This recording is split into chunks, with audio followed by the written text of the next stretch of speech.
नमस्कार दोस्तों, जय श्री राधे, जय श्री कृष्ण। मथुरा मंदिरों की नगरी वृंदावन में एक से बढ़कर एक मंदिर है। मथुरा वृंदावन को कान्हा की नगरी भी कहा जाता है, इसलिए यहाँ के मंदिरों में भगवान श्री कृष्ण की लीलाएं और उनकी अनंत कहानियाँ जुड़ी हुई हैं। ऐसा ही एक मंदिर है चटोरे भगवान मदन मोहन का मंदिर। चटोरे मदन मोहन का मंदिर वृंदावन में स्थापित है। इस मंदिर का इतिहास बहुत ही रोचक है। वृंदावन परिक्रमा मार्ग में मदन मोहन का मंदिर स्थापित है। यह मंदिर आज से 515 वर्ष पुराना मंदिर है। मदन मोहन मंदिर के सेवायत पुजारी अनादि मोहनदास ने मंदिर का इतिहास बताते हुए कहा कि इस मंदिर की नींव आज से 515 वर्ष पूर्व रखी गई थी।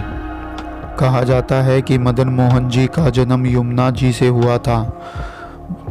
सुबह के समय मथुरा के एक चौबे की पत्नी यमुना में स्नान करने जा रही थी। एक दिन चौबे की पत्नी को मदन मोहन पानी में खेलते हुए मिले। उन्होंने कई आवाज़ें लगाई, लेकिन उनकी आवाज़ सुनकर कोई नहीं आया।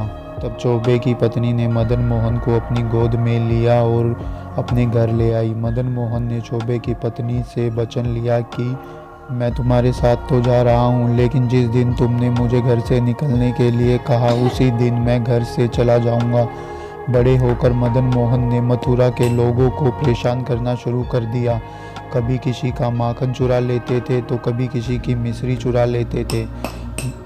मदन मोहन के इस रूप को देखकर मथुरा के लोग परेशान हो गए और मदन मोहन की शिकायत चौबे की पत्नी से कर दी। शिकायत के बाद वह बहुत तेज गुस्सा हुई और मदन मोहन को डांटकर बोली कि तुम यहाँ से चले जाओ।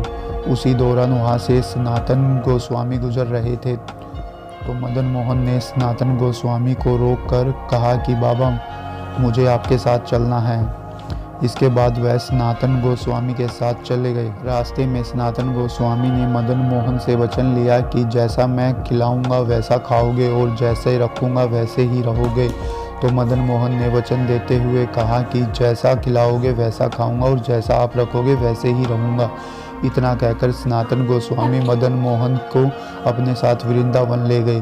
वृंदावन के टीले पर वह रहने लगे और वृंदावन से आटा मांग कर लाते। उस आटे को यमुना जल में गूंथ कर उसकी रोटी बनाते और सनातन गोस्वामी पहले मदन मोहन को भोग लगाते, इसके बाद खुद खाते। काफ़ी लंबे समय तक ऐसा चलता रहा। एक दिन मदन मोहन ने कहा कि मैं सूखी रोटी नहीं खाऊंगा, तो सनातन ने मदन मोहन से कहा कि मैंने आपसे वचन लिया था कि जैसा मैं आपको खिलाऊंगा वैसा आप खाओगे और जैसे आपको रखूंगा वैसे रहोगे। मंदिर के पुजारी ने बताया कि पंजाब के रहने वाले एक व्यापारी रामदास, जो कि सेंधा नमक और फल का व्यापार करते थे, वह दिल्ली से आगरा तक का व्यापार करते थे। कुछ दिन बाद वह दिल्ली से चलकर आगरा के लिए जा रहे थे और उनके जहाज में फल और सेंधा नमक भरा हुआ था। जैसे ही उनका जहाज वृंदावन पहुंचा तो उनका जहाज एक टीले पर अटक गया और कई घंटे बाद भी वह जहाज वहां से निकल नहीं पाया। व्यापारी रामदास ने टीले पर एक बच्चे की आवाज़ सुनी, तो व्यापारी जहाज से उतरकर बच्चे के पास गया। बच्चे के पास सनातन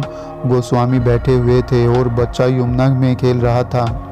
सनातन गोस्वामी ने व्यापारी रामदास ने अपने साथ हुई घटना के बारे में बताया, तो सनातन गोस्वामी ने कहा कि आपकी जो समस्या है उसका निदान यमुना के तीर से खेल रहा बच्चा कर सकता है। आप उनके पास जाओ और उनसे जाकर बात करो। व्यापारी रामदास मदन मोहन के पास गए और उनसे अपने साथ हुई घटना के बारे में बताया।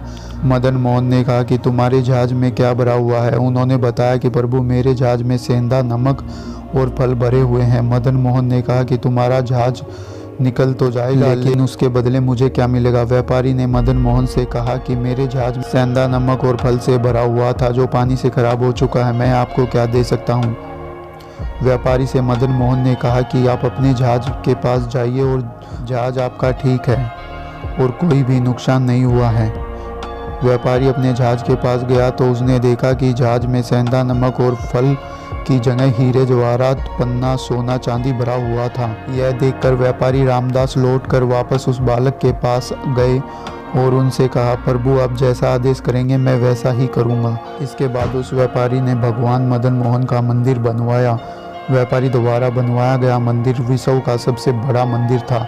इस मंदिर के निर्माण से पहले मदनेश्वर महादेव मंदिर, सूर्य मंदिर, सूर्य घाट, शीतला माता मंदिर और इसके साथ 4 कुटिया भी उसी व्यापारी ने बनवाई थी। मदन मोहन मंदिर की खास बात यह भी है कि यह यमुना नदी से 70 फीट ऊंचा है और 70 फीट नीचे तक यमुना में इसकी नींव है।